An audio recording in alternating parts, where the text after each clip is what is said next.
dentro de lo que es la patología propiamente tal, existen varias estadísticas definiendo cuál es la incidencia de muertes a causa de problemas de presión arterial, ¿cierto? Y podemos observar que en relación al sistema circulatorio encabeza la lista, ¿cierto?, de todas las defunciones generadas, ¿cierto?, entre 1990 y el 2008 en Chile. Es decir, es una de las patologías, ¿cierto?, que encabeza la lista de muertes por este tipo de causas.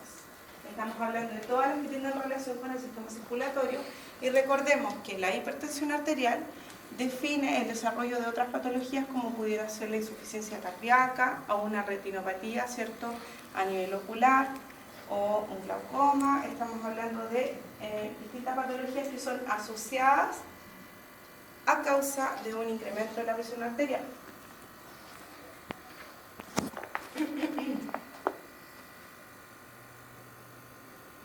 Bueno, y podemos observar, ¿cierto?, que estas son las defunciones en el año 90 y en el 2008, y podemos ver que básicamente se han mantenido e incluso incrementado, ¿cierto?, los valores de defunciones por enfermedades relacionadas con el sistema circulatorio. Acá un poco más de lo mismo, ¿cierto?, la modalidad ajustada de acuerdo a los distintos grupos, en donde todas las causas alcanzan alrededor de, ¿cierto?, 428, esto es por habitantes, ¿cierto?, por 100.000 habitantes. Se puede observar que la mayor prevalencia la tienen los tumores malignos y las enfermedades del sistema circulatorio, en donde una de las que principalmente destaca, ¿cierto?, son los accidentes cerebrovasculares.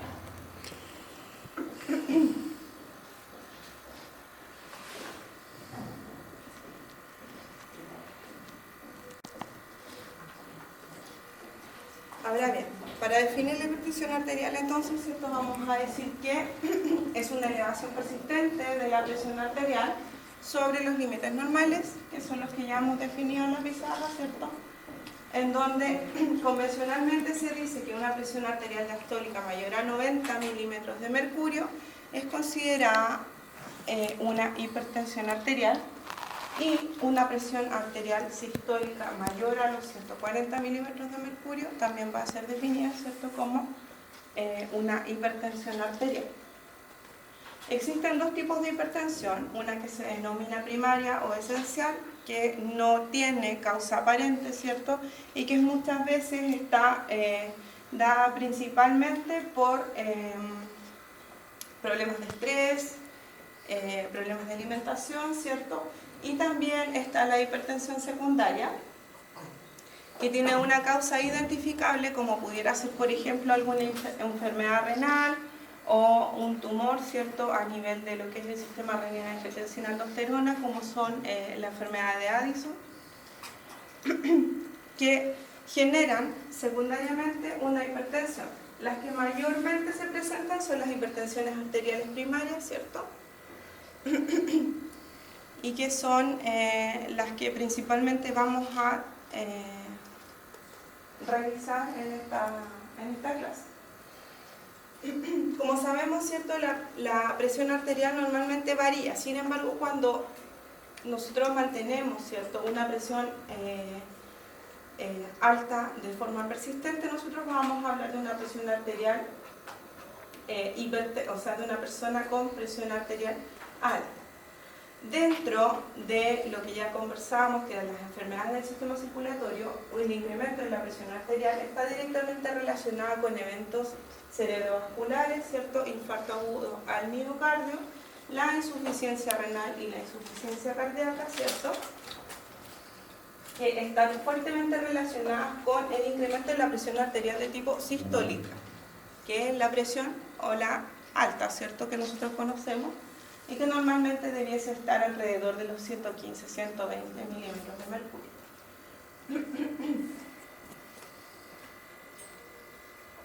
¿Cuál es la peligrosidad de un incremento en la presión arterial diastólica? Que las presiones arteriales sistólicas y diastólicas se acerquen, ¿cierto?, que también es un evento que pudiera ser peligroso y pudiera conducir a la muerte.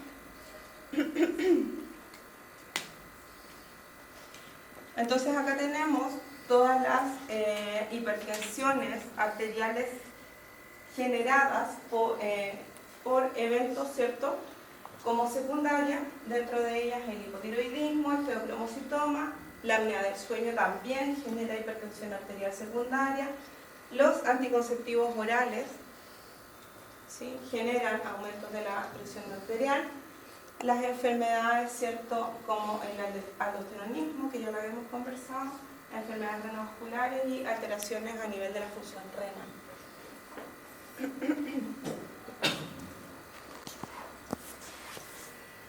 Si voy muy rápido, por favor, me dicen. O si tienen alguna consulta, vayan preguntando.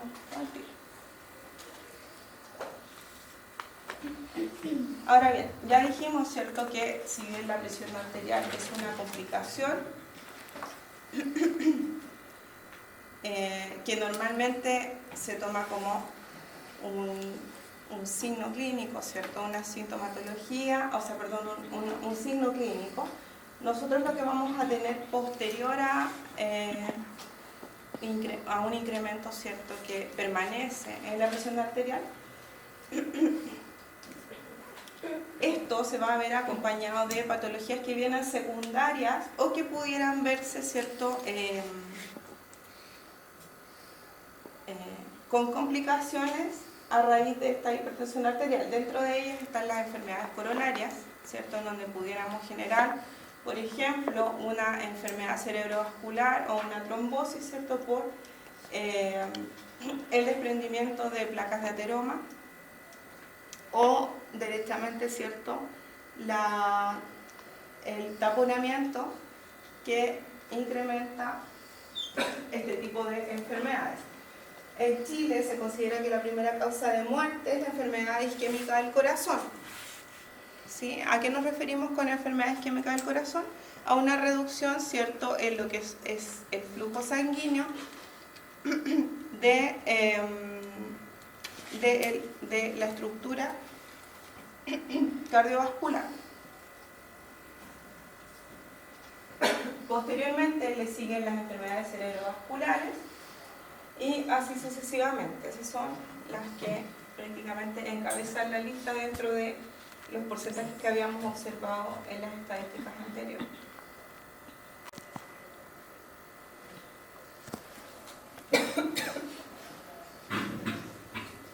Dentro de lo que es algunos estudios que se han realizado, ¿cierto?, por parte de distintas organizaciones, ¿cierto?, como es la encuesta VISA, se ha observado que en una encuesta nacional de salud en 2003, ¿cierto?, la prevalencia de presión arterial elevada es bastante alta, es de alrededor del 34%, ¿cierto?, en donde un poco más de la mitad de las personas conocen la presencia de este incremento en la presión arterial o hipertensión arterial, ¿cierto? De ellos, la mayoría son mujeres, a pesar de que los hombres presentan más elevada la presión arterial que los hombres. Sin embargo, y a pesar del conocimiento, el tratamiento farmacológico en este tipo de personas no se da al 100%, como podemos observar ahí, ¿cierto?, donde vemos que personas que conocen la enfermedad y que presentan el tratamiento del 58-59%, ¿cierto?, tenemos que un 36% recibe tratamiento para este tipo de patología. De ese 36%, solo el 11% ha logrado, con el tratamiento farmacológico, controlar su hipertensión arterial. ¿Sí? Y así, ¿cierto?, podemos observar que en los años, en el 88 al 2004, se ha logrado incrementar, ¿cierto?, el control de la presión arterial a través del tratamiento farmacológico en los distintos pacientes que conocen, ¿cierto?, la presencia de esta hipertensión arterial y se la trata. Bueno, y acá, ¿cierto?, dice que aunque la prevalencia es mayor en hombres, y el conocimiento del tratamiento y el control de la presión arterial es mayor en mujeres. Las mujeres son más preocupadas en ese sentido.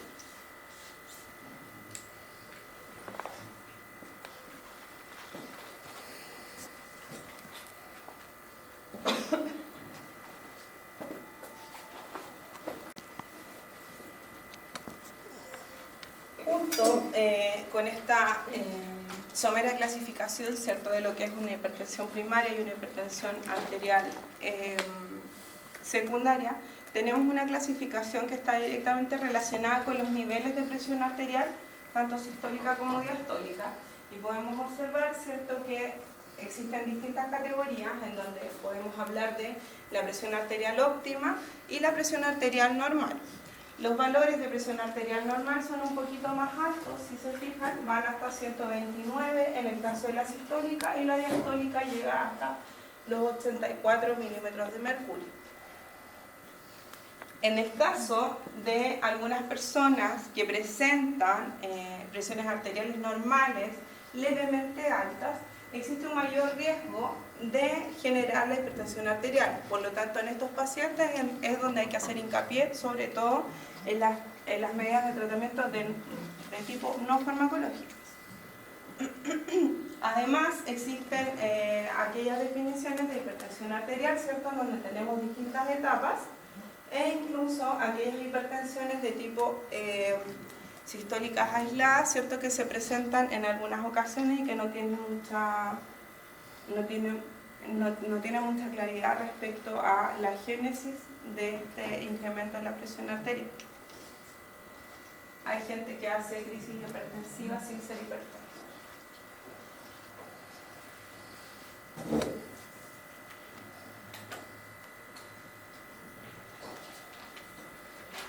Bueno, si se fijan, dentro de lo que es la presión arterial, pudiera llegar entre los 140 y mayor a los 180, ¿cierto?, acompañado o no de un incremento en la presión diastólica entre los 100 a por sobre los 110 milímetros de mercurio.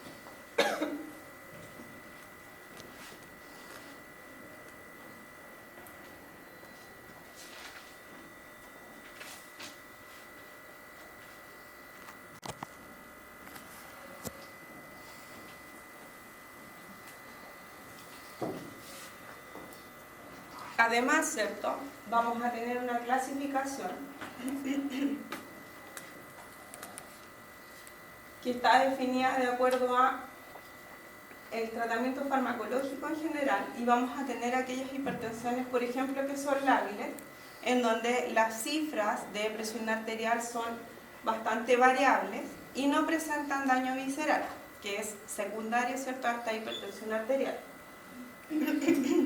En el caso de la hipertensión arterial limítrofe, lo que hablábamos ya anteriormente, ¿cierto?, son aquellas personas que tienen mayor predisposición a presentar una hipertensión arterial de manera crónica, o hipertensión arterial definida, ¿cierto?, en donde existen niveles de presión arterial que están permanentemente elevados, malignas en el caso de aquellas personas, ¿cierto?, que presentan daño a los órganos, como pudiera ser la retinopatía, ¿cierto?, o algún daño a nivel renal, con incremento en los niveles en orina de creatinina, ¿cierto?, y las urgencias hipertensivas, en donde existen alzas de presión que van por sobre los 210 milímetros de mercurio, ¿cierto?, o los 120 milímetros de mercurio en el caso de la presión arterial diastólica.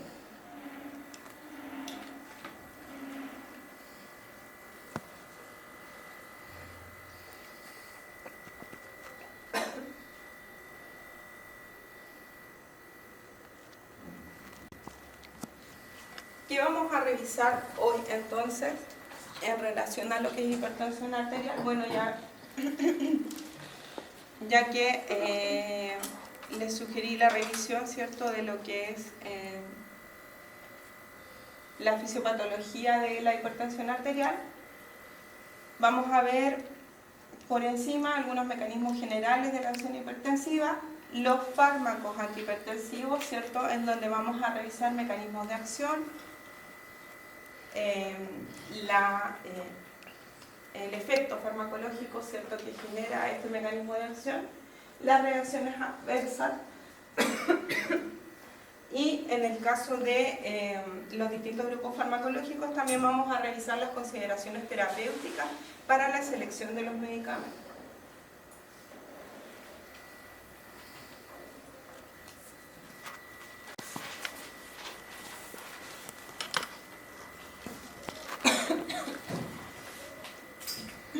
Bueno, dentro de lo que es el desarrollo de una presión arterial elevada, ¿cierto?, frecuentemente elevada, tenemos distintos factores. Dentro de ellos están aquellos factores que son endógenos y aquellos factores que vienen de manera externa. Dentro de los externos o ambientales, ¿cierto?, vamos a encontrar algunos como el estrés, pudieran ser algunos factores dietéticos, ¿cierto?, el sobrepeso, el consumo de sal y el alcohol también contribuyen a la hipertensión arterial. El ruido ambiental que genera estrés, ¿cierto? Fumar, roncar. El ambiente laboral también genera incrementos en la presión arterial de tipo patológico. Dígame. Porque reduce los niveles de oxígeno.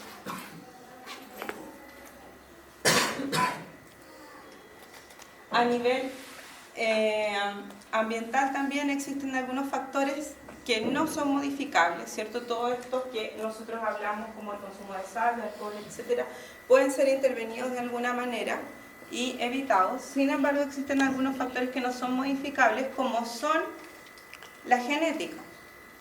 Si yo tengo un padre que genéticamente, ¿cierto?, presenta niveles de presión arterial elevados, lo más probable es que yo tenga una predisposición a presentar hipertensión arterial. Además, está definido que los hombres presentan niveles mayores de presión arterial, por lo tanto el género va a estar asociado también, ¿cierto?, a la hipertensión arterial, la raza y la edad, que son cosas que lamentablemente no se pueden, ¿cierto?, modificar. En relación a los factores endógenos, ¿cierto?, vamos a tener que la presión arterial va a estar directamente relacionada con el gasto cardíaco y la resistencia vascular periférica, que es la formulita que aparece ahí, ¿cierto? Presión arterial es igual al gasto cardíaco por la resistencia periférica. Dentro de lo que es el gasto cardíaco, ¿cierto?, vamos a tener que está modulado por el tono adrenérgico del sistema renina-angiotensina-aldosterona y también a través de algunos receptores, ¿cierto?, en caso de incremento en la resistencia periférica.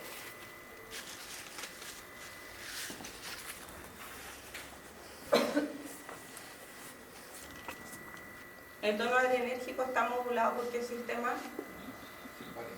Sin par. ¿No le cantas bien por eso? ¿Tiene sueño? El sol. Pero cierra la cortina. ¿Lo cierra? De que le veo la cara y me da sueño. ¿Ahí sí? En relación al gasto cardíaco, vamos a tener tres factores principalmente relacionados con la modificación en el gasto cardíaco, que van a ser la frecuencia cardíaca, la contractibilidad y el volumen sanguíneo.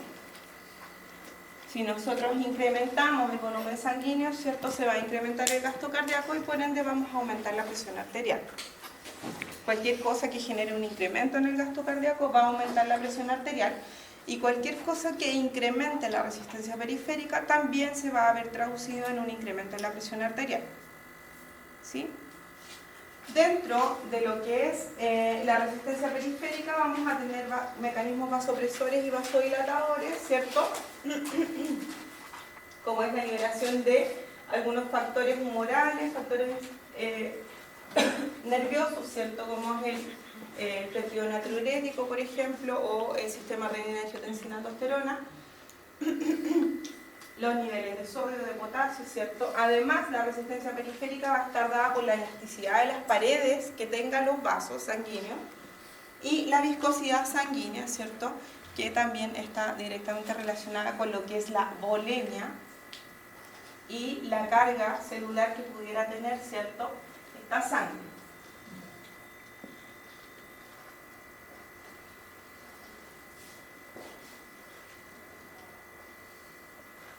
En el caso del gasto cardíaco, ¿cierto?, va a estar modulado por lo que es el sistema nervioso simpático a través de la liberación de las distintas catecolaminas, noradrenalina, adrenalina principalmente, ¿cierto? Y la frecuencia cardíaca va a estar modulada por los detectores, ¿cierto?, de presión arterial, que son los varoreceptores.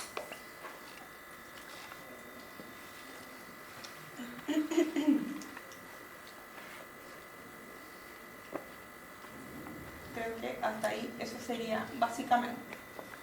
Entonces vamos a tener múltiples factores, si se fijan, sobre todo a lo que es nivel arteriovenoso, ¿cierto?, en el caso de la resistencia periférica, y a nivel de lo que es el sistema nervioso autónomo, ¿cierto?, principalmente simpático y función renal, lo que va a estar modulando este sistema de regulación de presiones arteriales.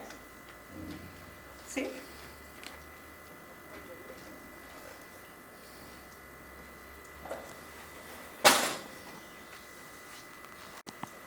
Entonces, ¿a qué va a ir dirigido el tratamiento de la hipertensión arterial?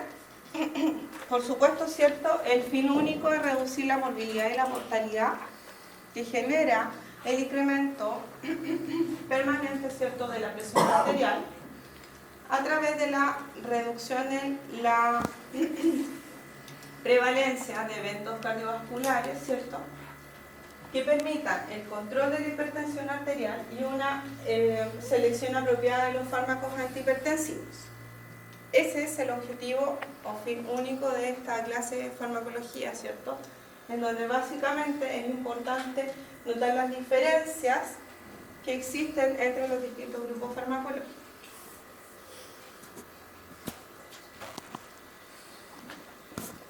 Entonces, ¿cuáles son las estrategias dirigidas al tratamiento de la hipertensión arterial? Van a estar dirigidas sobre una reducción en el gasto cardíaco y la reducción en la resistencia periférica. Y o pueden ser ambas o puede ser solo una de ellas. Entonces, a nivel del sistema, a nivel vascular, ¿cierto?, en donde va a estar dado el calibre de los vasos sanguíneos, la viscosidad sanguínea, la densidad de las paredes y los mecanismos vasoconstrictores y vasodilatadores de este sistema, vamos a tener que apuntar a tres focos principalmente. A una reducción, ¿cierto?, de la actividad simpática vascular, lo que va a generar bloqueo de los receptores alfa o beta, lo que va a ser generado por el bloqueo de receptores alfa o beta, la actividad simpática periférica por activación, ¿cierto?, de los receptores alfa 2 y el bloqueo ganglionar. Esas son las estrategias, ¿cierto?, a nivel simpático para reducción de la resistencia periférica. En relación a la actividad, ¿cierto?, de estas venas y arterias, se puede apuntar a la relajación de las arterias, ¿cierto?, también conocidos como vasodilatadores, o la reducción en los niveles de sodio, como es en el caso de los diuréticos.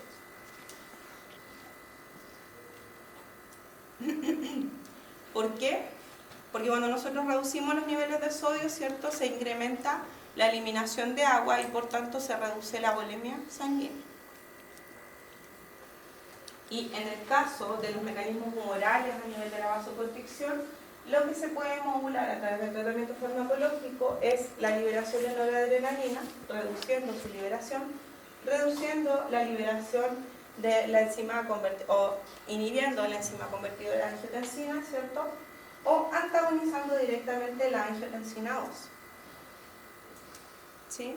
¿Recuerdan cómo es el sistema renina-angiotensina-aldosterona? ¿No se acuerdan? ¿No? Bueno, el sistema renina-angiotensina-aldosterona, recordemos que se activa, ¿cierto?, cuando nosotros tenemos la detección de reducción en los niveles de presión arterial, lo que genera retención de sodio y de agua a través de la liberación, ¿cierto?, de la angiotensina 2. Si nosotros bloqueamos el sistema renina-angiotensina-aldosterona, que es una cadena, ¿cierto?, de eventos modulada entre medio por la enzima convertidora de angiotensina, lo que tenemos es una reducción en la reabsorción de sodio y agua y por ende reducimos la volemia y la presión arterial. Ya lo vamos a ir viendo porque existen fármacos directamente relacionados con este mecanismo. Y en el caso del gasto cardíaco, ¿cierto?, también vamos a tener una reducción en el tono simpático, que va a generar exactamente lo mismo, la reducción en el retorno venoso, ¿cierto?, que va a generar relajación venosa y reducción en el volumen circulante sanguíneo, y la reducción en la reactividad cardíaca a través de una reducción, ¿cierto?, del sistema simpático cardíaco y un incremento de la función a nivel del nervio vago. Simpático parasimpático.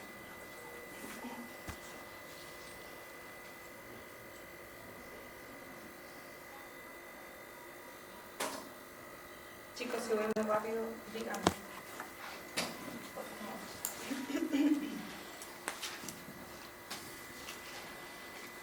En el tratamiento de la hipertensión arterial, entonces, lo que vamos a tener es que baja la presión arterial. En aquellos hipertensos que tengan riesgo de enfermedades cerebrovasculares relativamente altos, ¿cierto?, y que además presenten alguna alteración a nivel de la función renal o que presenten diabetes, se considera como metaterapéutica la reducción de los niveles de presión arterial por debajo de los 130-80 milímetros de mercurio.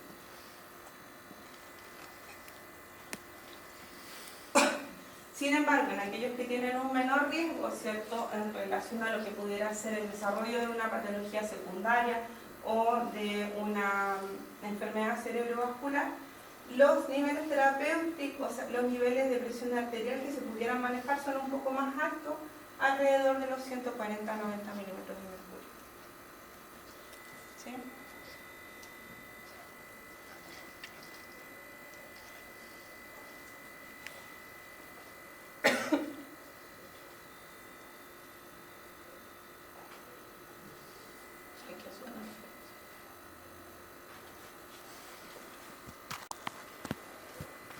¿Cómo hacemos esta reducción en los niveles de presión arterial? A través de dos formas, el tratamiento farmacológico y el no farmacológico. El no farmacológico es bastante conocido, ¿cierto? Y dentro de ellos, lo primero es el cambio en el estilo de vida. Ese cambio en el estilo de vida apunta a la reducción en el peso, a la reducción en el consumo de sodio, ¿cierto?, que muchas veces se reemplaza por potasio en el caso de la biosal y eso. Además, se utilizan algunos suplementos como calcio y magnesio, ¿cierto?, incremento de fibras que reducen la bulimia, la reducción de algunos consumos como son el alcohol, el tabaco y algunos fármacos que también pudieran generar incremento de la presión arterial. En el caso del tratamiento farmacológico, ya dijimos, van a apuntar a la reducción en el gasto cardíaco y la resistencia periférica, ¿cierto?, a través de la reducción de la bulimia, y contrarrestar algunos mecanismos que son, ¿cierto?, hipertensivos endógenos en la mantención de la presión arterial.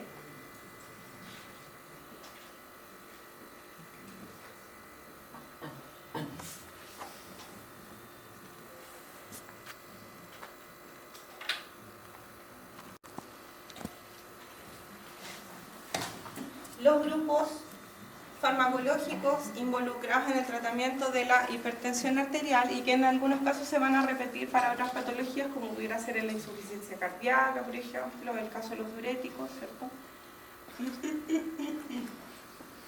Y algunos otros que, si se los aprenden ahora, les van a servir para el resto de las el resto de las patologías que vienen en las clases siguientes. Dentro de los diuréticos que vamos a revisar se encuentran los diuréticos de asa, los tiazida y los ahorradores de potasio. En el caso de los bloqueadores de la transmisión adrenérgica vamos a tener aquellos que son específicos sobre los beta bloqueadores, ¿cierto?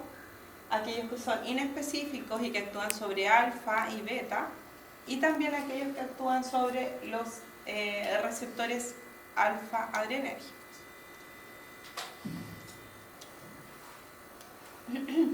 Los antagonistas del calcio o bloqueadores de los canales de calcio, los vasodilatadores periféricos, inhibidores del sistema renina, angiotensina, aldosterona,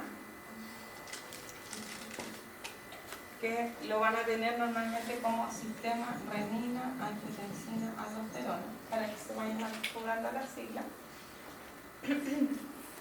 Y dentro de este sistema de inhibidores de la actividad de angiotensina vamos a tener los inhibidores de la enzima convertidora de angiotensina, o sea, los que actúan directamente sobre la enzima, los ARA2, que son los antagonistas de los receptores de angiotensina 1, y algunos que son un poco más inespecíficos y que tienen acción secundaria, ¿cierto?, sobre la actividad de angiotensina. Ya los vamos a ir viendo. Están clasificados, ¿cierto?, en otros, pero también generan actividad sobre la función de angiotensina. Y también están aquellos hipotensores de acción central que principalmente se utilizan en urgencia.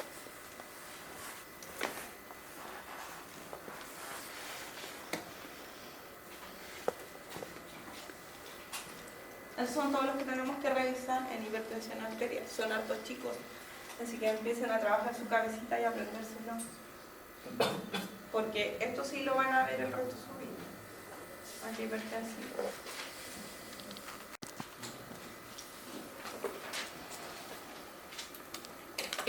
Este esquema un poco representa cuáles son las acciones que posee cada uno de estos distintos grupos farmacológicos, ¿cierto?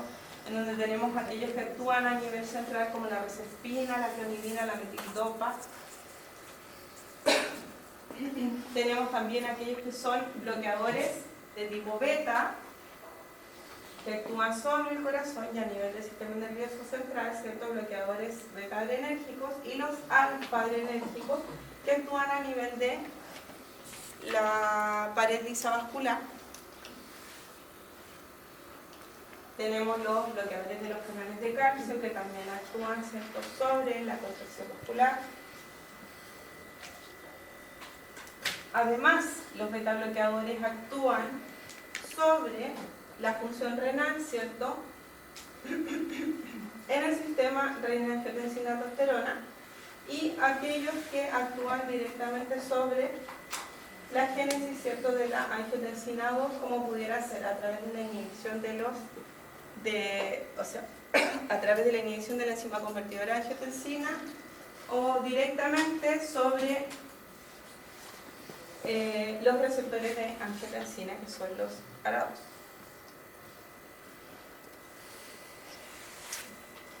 Ahí está más o menos resumido cuál es el mecanismo general de acción de los fármacos antihipertensivos que vamos a revisar.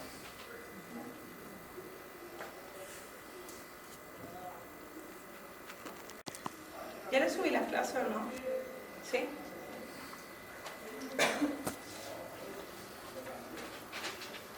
Las de cardio también, ¿cierto? Sí, sí me acuerdo que pensé que se las iba a subir para que empezaran. ¿Sí? Con respecto a las clases, la de epidemia, no hay nada de farmacología.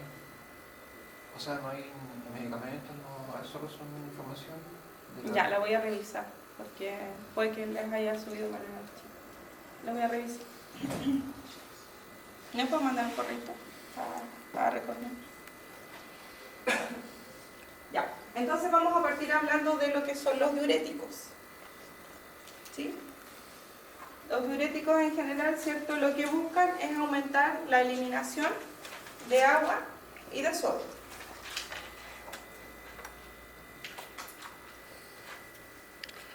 Por lo tanto, aumentan la diuresis o la eliminación de orina, ¿cierto?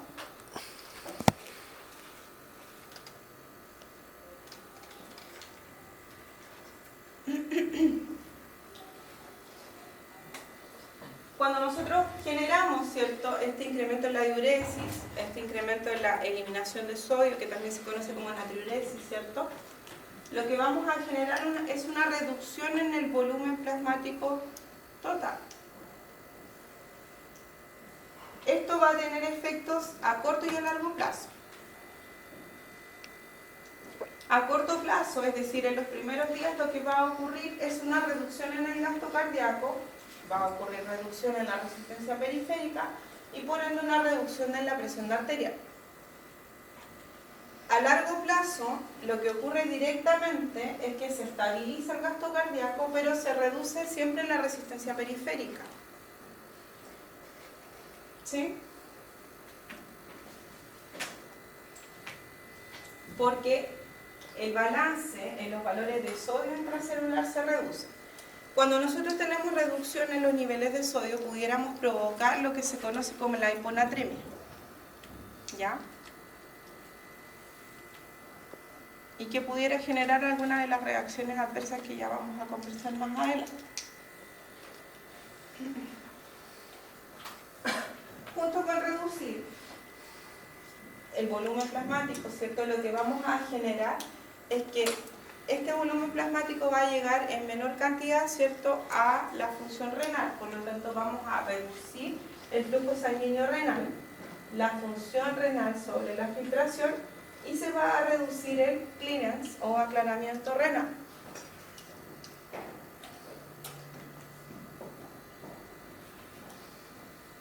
Si nosotros reducimos el aclaramiento renal, lo que va a ocurrir es un incremento en los niveles de calcio. Creo que lo que está en azul es a largo plazo. ¿Qué cosa? Donde dice disminución de flujo sanguíneo renal, filtración renal. No, ocurre todo simultáneamente. ¿Sí?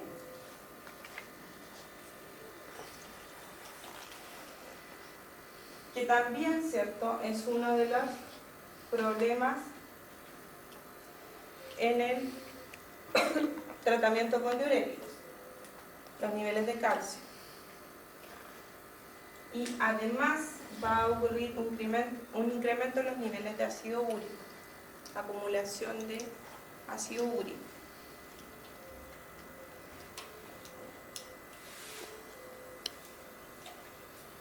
Cuando nosotros reducimos el flujo sanguíneo a nivel renal, lo que ocurre, ¿cierto?, es una activación del sistema renina-angiotensina-aldosterona, porque detecta, ¿cierto?, esta disminución en el flujo y dice, es un mecanismo compensatorio en el fondo, ¿cierto?, en donde lo que tiene que realizar es un incremento en los niveles de aldosterona de manera compensatoria,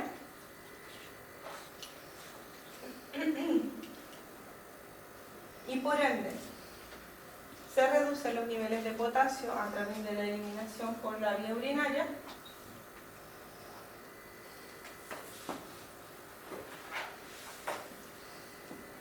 y se genera una tolerancia a la glucosa.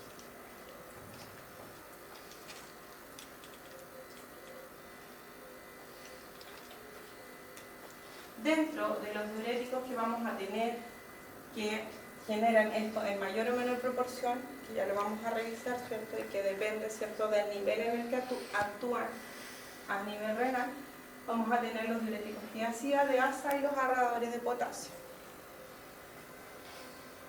¿Sí? Pero perfecto. Dígame. Ya, la parte ya dice aumento de la actividad renal, la renina plasmática. ¿Eso es un efecto compensatorio al...? Sí. Ya, pero entonces, ¿por qué hay hipocalcemia y disminución? Bueno, más que todo la hipocalcemia, ¿por qué ocurre?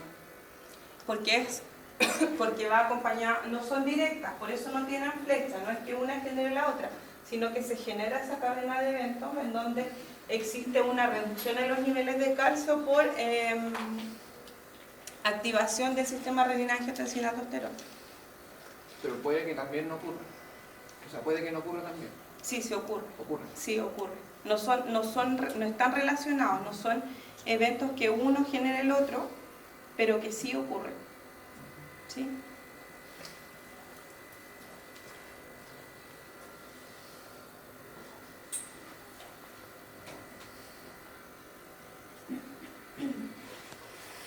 Acá se ve pequeñito, pero les puse un esquema de donde actúa cada uno de los distintos diuréticos, en donde, por ejemplo, tenemos que está la parte proximal, ¿cierto? La parte distal, el asa de Henle, y tenemos la acción, ¿cierto?, de, por ejemplo, la aldosterona, que actúa a nivel de la parte distal, ¿cierto? La paratormona, que actúa a nivel proximal, y dependiendo de cada una de las acciones y a qué nivel generen, va a ser mayor o menor la pérdida de sodio, potasio, calcio, etc., que va a generar las reacciones adversas de este tipo de diuréticos. Por ejemplo,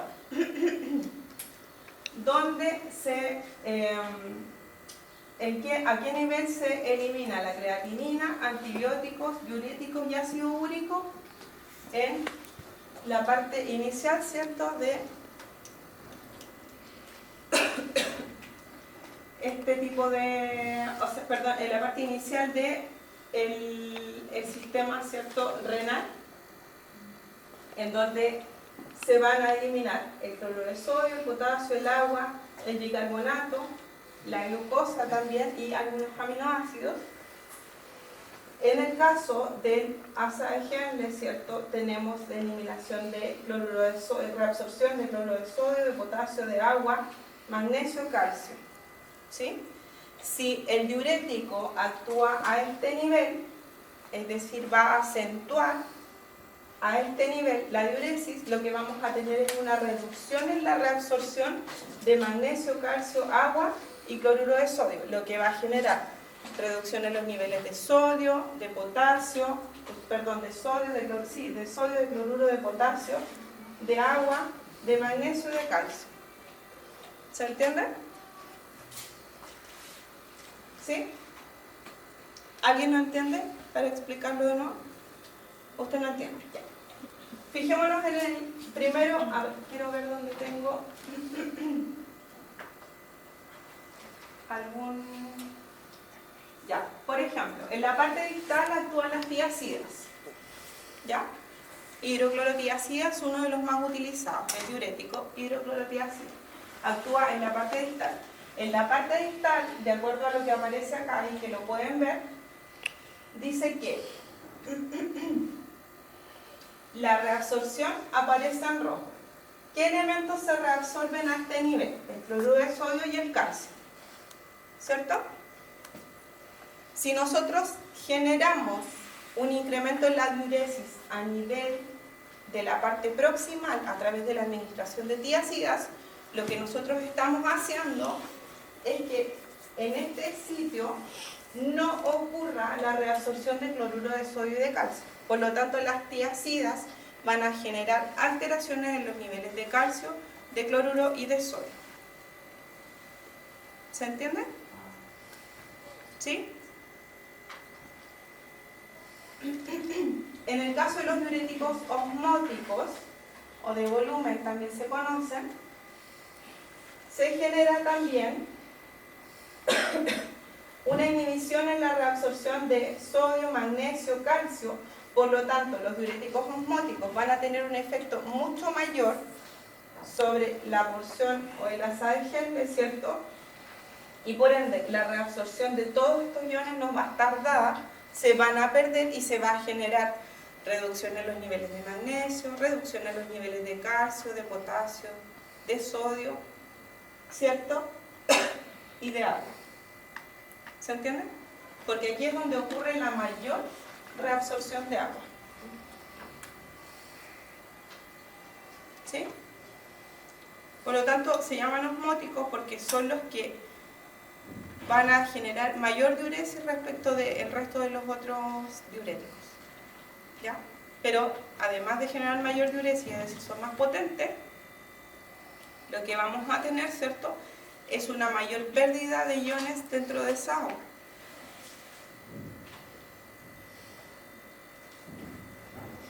Y los ahorradores de potasio, ¿cierto?, que actúan ya a este nivel. En realidad no es que ahorren potasio, ¿cierto?, sino que en realidad lo que hacen es que evitan la eliminación porque no actúan sobre la reabsorción. Si se fijan, actúan en una porción en donde no ocurre reabsorción y por lo tanto no puede ser alterada la reabsorción. ¿Sí? Solo agua. A este nivel es solo agua.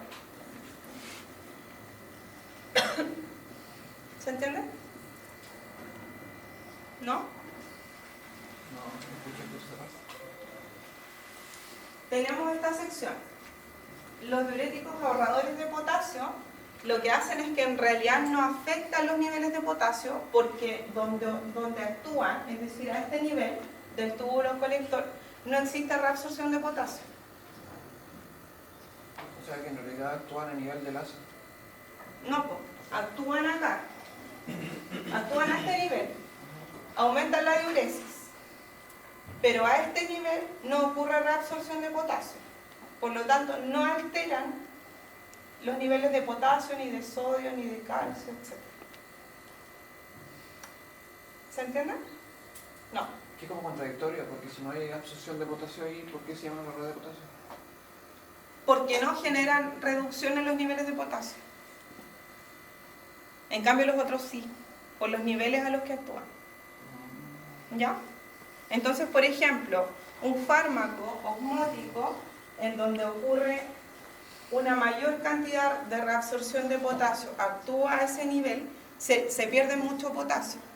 De hecho, una de las reacciones adversas de los diuréticos osmóticos son los calambres por pérdida de potasio y magnesio. ¿Cómo se contrarresta eso? Juntando dos diuréticos, un ahorrador de potasio y un osmótico. ¿Ya?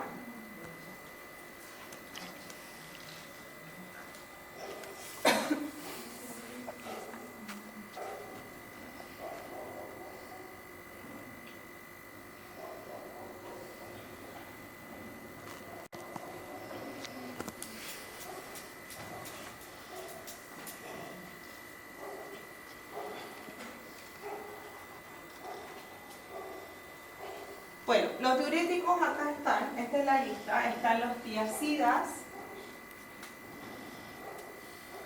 en donde principalmente destaca la hidroclorotiazida, que es la que aparece justo en medio, centro, y que presenta una dosis diaria de 12,5 a 50 miligramos. El objetivo de este curso no es que se aprendan las dosis, pero que sí las empiecen a mirar para que se empiecen a familiarizar. ¿Ya? En el caso de los diuréticos de asa vamos a tener la furosemida, que es la más utilizada, y la dosis habitual es de 20 a 40 miligramos. Los comprimidos son de 20 y de 40 miligramos en el caso de la furosemida. Esos diuréticos de asa son los que yo les decía que tienen las mayores incidencias, ¿cierto?, de problemas de calambre,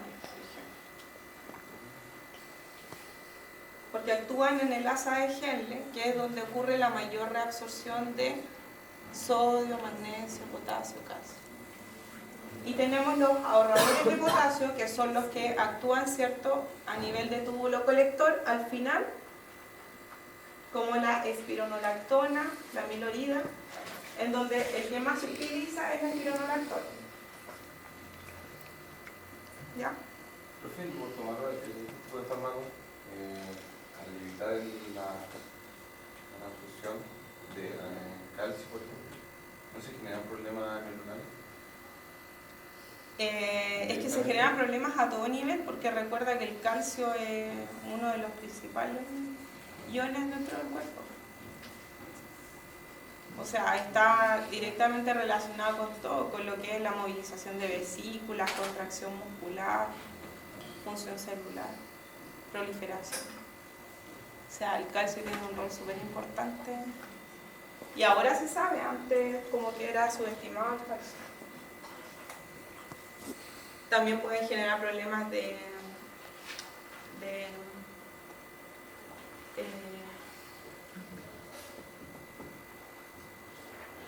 densidad ósea también.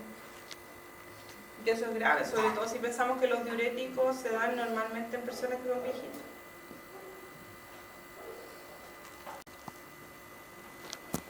¿Por qué pasa eso? Porque nosotros tenemos calcio en los huesos y debiésemos mantener un nivel de calcio, ¿cierto?, a nivel plasmático, y cuando no ocurre ingesta de calcio y además los niveles de calcio se reducen en sangre, lo que ocurre es movilización de calcio desde los huesos.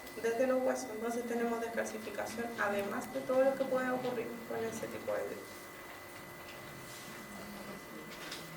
Todo conectado, ¿cierto? Bueno, a pesar de ello se ocupan apasto los diuréticos, se ocupan asociados a antihipertensivos, a algunos antihipertensivos. Se utilizan para reducir la morbilidad y la mortalidad, ¿cierto?, que genera el incremento de la presión arterial. Y por reducir la carga, ¿cierto?, cardíaca, también reduce la hipertrofia del ventrículo izquierdo, reduce la precarga. El uso de diuréticos está considerado uno de los primeros escalones en el tratamiento antihipertensivo.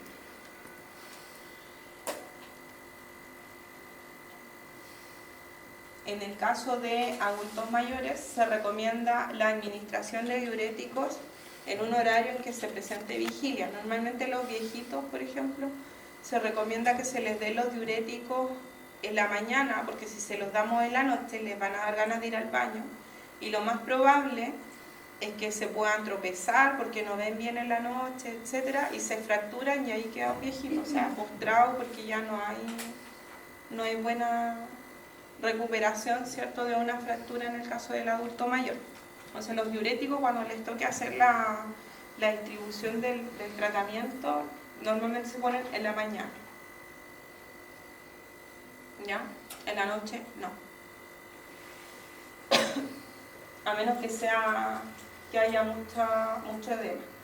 En el caso de los tiacídicos, ¿cuáles son los tiacídicos? Un ejemplo. Hidroclorotiazida, ¿cierto?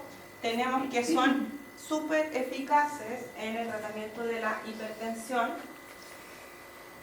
Sin embargo, existe un requerimiento en el caso de este tipo de tratamientos, y es que la persona tenga una función renal óptima. Y normalmente cuando tenemos personas con presión arterial elevada, nos encontramos con personas con la función renal disminuida, ¿ya?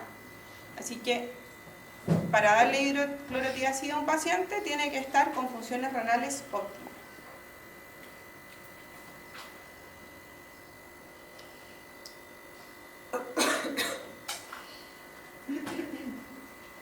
Bueno, ya sabemos, ¿cierto?, que producen reducción en la presión arterial.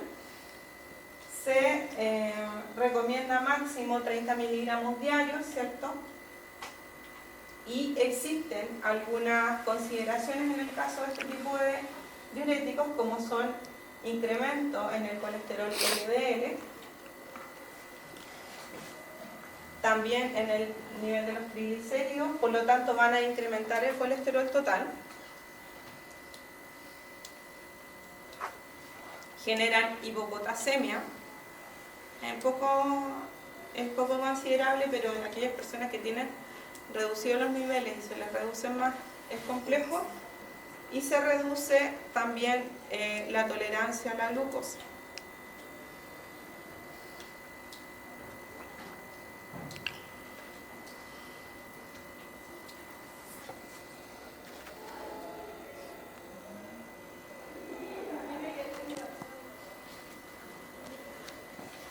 En el caso de los otros dos grupos de diuréticos, en el caso de los diuréticos de asa, ¿cierto?, se utilizan incluso en aquellas personas con función renal disminuida, y se han utilizado también en pacientes con insuficiencia renal para la reducción de la presión arterial en este tipo de pacientes.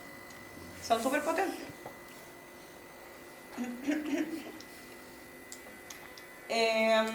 Bueno, actúan, ¿cierto?, en el asa de Henle, por eso se llaman diuréticos de asa, y generan gran pérdida de iones sodio, potasio, ¿cierto? Además, generan alteraciones en los niveles de la glicemia, enmascaran los niveles de glicemia. Ojo con eso. Y producen ototoxicidad.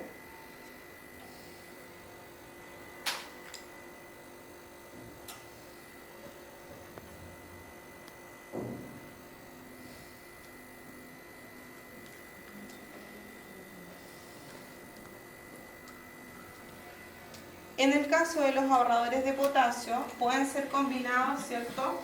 Y normalmente se realiza con la hidroclorotiazida. La espironolactona la van a ver mucho combinada con la hidroclorotiazida para contrarrestar las pérdidas de potasio.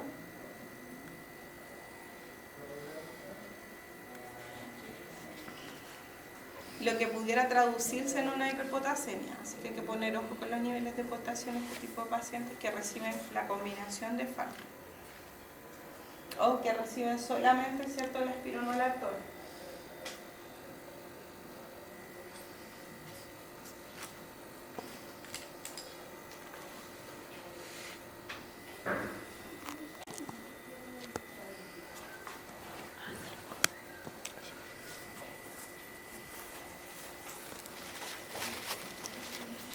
Después tenemos los que actúan sobre los receptores, o sea, sobre los receptores adrenérgicos. Tenemos los alfa, los beta y los alfa-beta. En el caso de los beta bloqueadores, tenemos la lista que aparece ahí, ¿cierto?, donde está principalmente el atenolol, el carvedilol, el abetalol, el medilol, el nadolol, el propranolol, que normalmente la van a encontrar como propanolol, pero es propranolol el nombre correcto. Y en el caso del carvedilol y la betalol son alfa y beta. Por eso están en azulito ahí en otro color.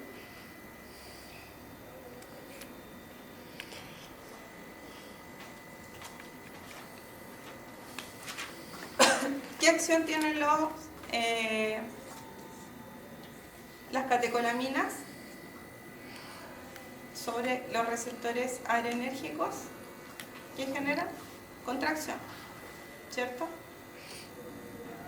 Y en el caso de los vasos sanguíneos, también.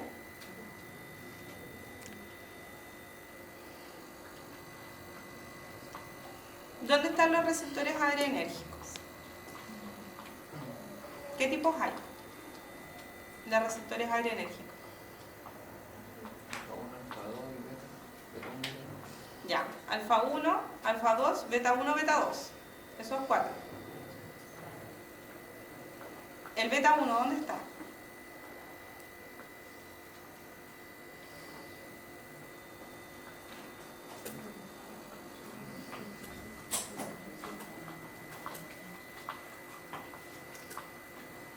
¿Qué tipo de receptores hay en el corazón? Adrenérgicos.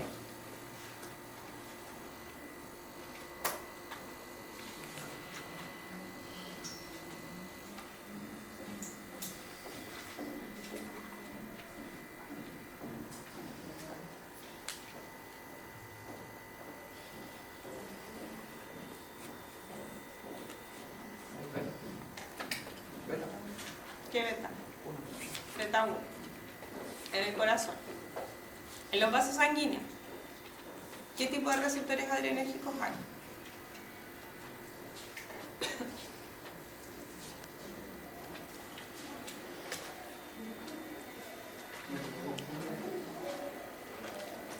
Chicos, no están estudiando.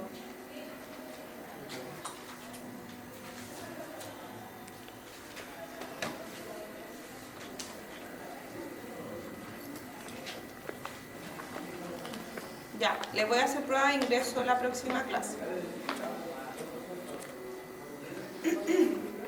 Bueno, en el caso de los beta bloqueadores, lo que vamos a tener es una reducción en la fuerza de contracción por bloqueo de los receptores beta. Quiere decir, ¿cierto?, que el efecto adrenérgico normalmente es un incremento en la contracción y en la frecuencia cardíaca.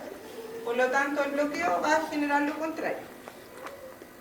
Esto, es decir, la reducción de la frecuencia cardíaca, ¿cierto?, y en la contracción, va a generar una reducción en el gasto cardíaco y por tanto vamos a tener una reducción en la presión arterial.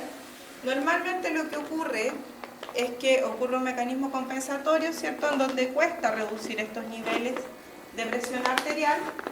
Sin embargo, a largo plazo se presenta, ¿cierto?, el efecto farmacológico deseado con este tipo de tratamiento. Cuando se utilizan en hipertensos que son jóvenes y se encuentra demostrado que es útil en varones de raza blanca. ¿Ya? En negros no son tan efectivos. Ahora van a tener que aprender las diferencias interraciales porque ya no son tanto blancos, ¿cierto? En Antofagasta, por lo menos. No tengo ningún problema.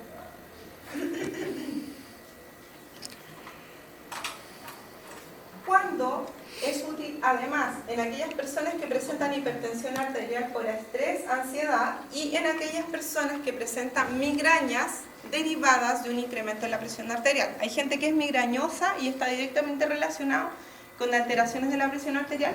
A esa persona lo que le dan normalmente es propranolol, ¿ya? Y también se da en hipertiroidismo. ¿Sí?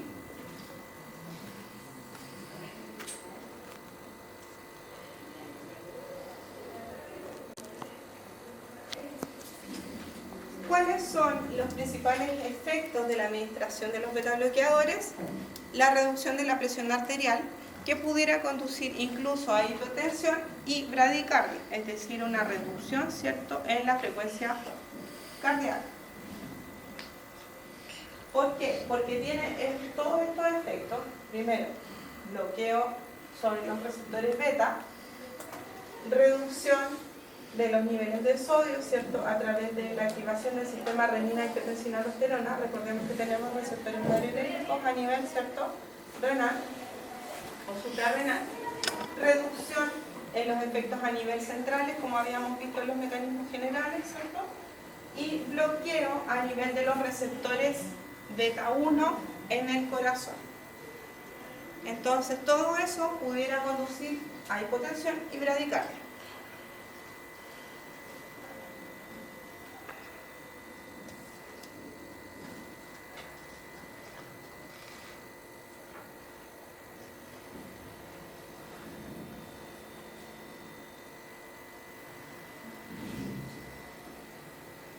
Por lo tanto, son potentes antihipertensivos.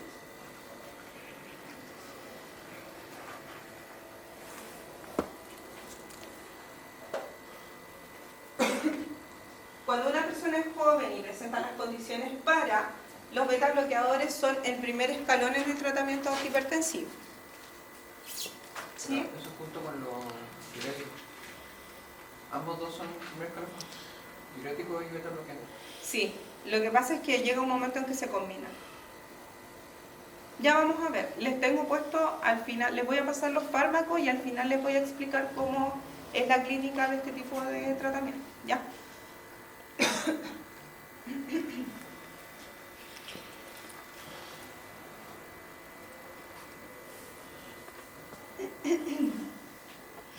Ya. Dentro, entonces, de los efectos adversos que vamos a tener relacionados con el mecanismo de acción, ¿cierto?, van a estar la bradicardia, es decir, la reducción de la frecuencia cardíaca, que pudiera conducir incluso a una insuficiencia cardíaca. Además, son capaces de enmascarar la hipoglicemia, generan náusea, fatiga e hipotensión. Además, tienen efecto rebote, es decir, no se pueden suspender de un día para otro.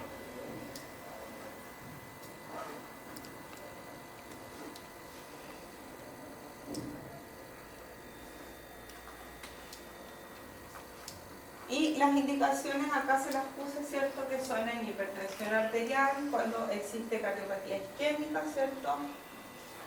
También en aquellas personas que tienen aumentado el gasto cardíaco y que presentan alteraciones de ritmo como taquicardia, alteraciones de ritmo hacia arriba, ¿cierto? Taquicardia, hipertensión asociada a migraña y a glaucoma.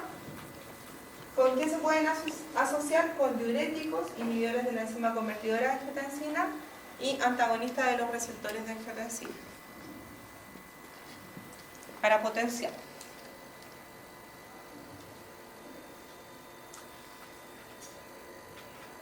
¿Con qué no se deben asociar? Con antagonistas de los canales de calcio, como el verapamilo y etiltiazeno.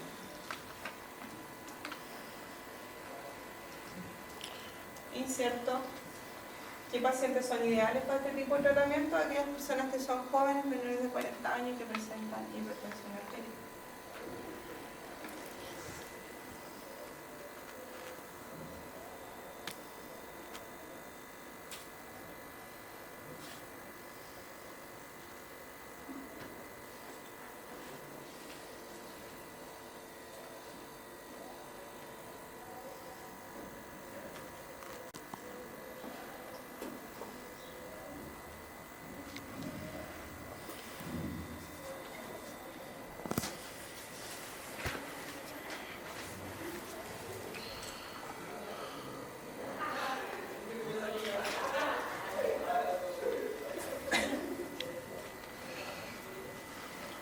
Los bloqueadores sobre los receptores alfa-1, ya los habíamos visto, ¿cierto? En el esquema general. Dentro de los principales representantes están la azocima, la doxazocima,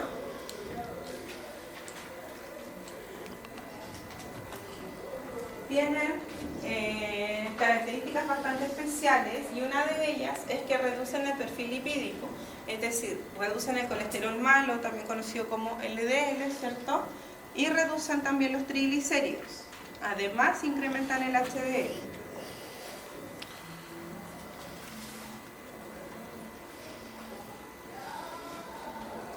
Estos, por ser alfa-1 y alfa-2 en algunos casos, generan la vasodilatación, ¿cierto?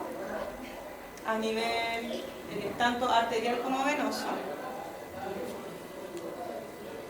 reduciendo la resistencia vascular, ¿cierto? Y por tanto reduciendo la presión arterial.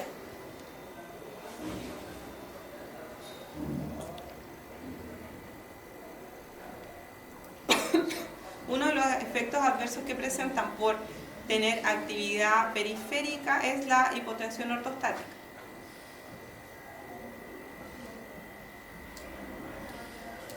¿Sabes lo que es la hipertensión ortostática, cierto?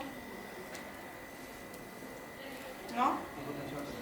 ¿Mm? Cuando ustedes están sentados, se paran y se marean. Eso es hipotensión ortostática. Una reducción de la presión arterial en cambios de posición. Además, tienen el beneficio de que mejora la resistencia a la insulina. Ojo.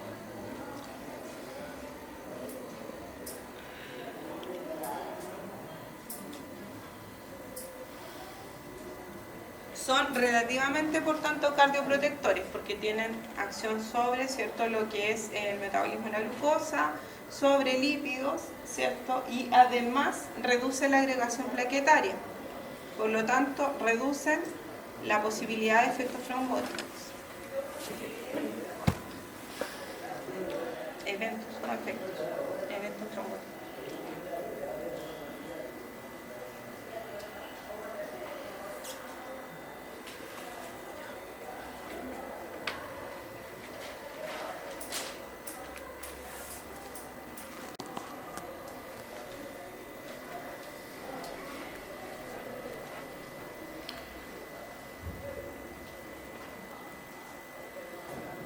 Bueno, y acá un poco poco más de lo mismo, ¿cierto? La hipotensión postural, que es la hipotensión ortostática, se ve más con la prazoxima, generan además cefaleas y congestión por la vasodilatación. Esa es una de las reacciones adversas, pero en general son bastante eficaces, ¿cierto? Presentan bastantes beneficios y pueden ser administrados en terapia combinada o en monoterapia. Ya vamos a ver cuál y cuándo.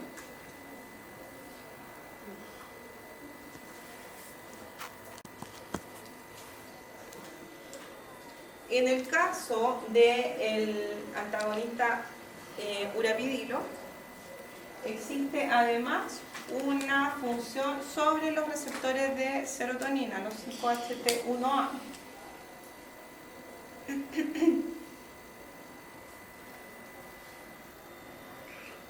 Esta actividad sobre el bloqueo de los receptores alfa y sobre la activación de los receptores serotoninérgicos genera una vasodilatación bastante potente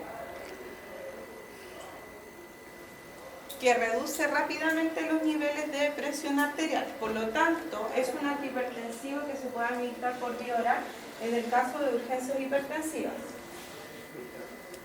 También se administra en aquellas personas que presentan después de una operación hipertensión, una crisis hipertensiva. ¿Ya?